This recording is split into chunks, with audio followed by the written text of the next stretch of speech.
next thing you know, because I'm teaching my Facebook course, I'm figuring out how to use funnels in dentistry. And he's like, okay, really, I didn't know we could use funnels in dentistry. I'm like, yeah, Russell, right? And so next thing you know, I'm in Expert Secrets. I'm on stage at Funnel Hacking Live. And so, my journey's been interesting because, I certainly did not intend to do this. It was actually a dentist that asked me to help. Yes. But through this journey, a couple things happened. So I understood not just marketing, but understanding KPIs and systems optimization and communication and culture. And that was what my book was about, all of the things, right? And so interestingly, how our imposter syndrome plays out, there was actually a dentist in a Facebook group. And I had one of the first Facebook groups in the dental industry. Delivering Well was one of the early ones. And later on in another group, somebody's like, oh, she's a marketing group, right? Oh, And that really, yeah. that like messed me up. I'm like, wait, I know a little bit more about other things.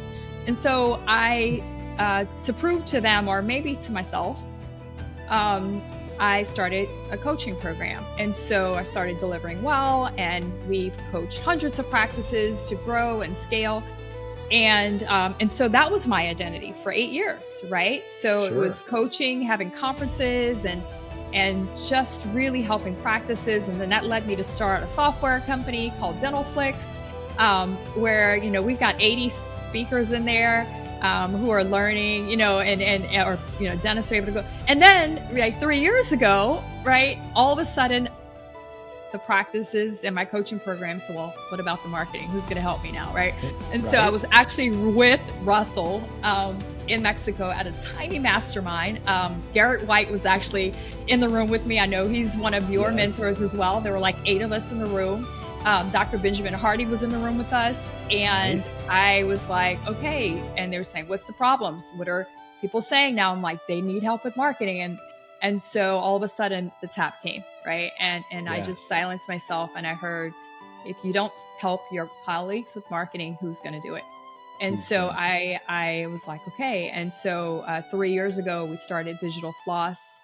And it's been interesting because what I have really heard when I, again, silenced myself, is that this is my last gift to the industry. And what I also heard is everything that I've done along has actually been a prerequisite. Because again, as an agency owner, number one, I know what it feels like to be a dentist and have to grow a practice, right? I understand how I grew my practice. I still own it. I've got 3 associates, but how do we build a practice that still now gets 100 patients a month?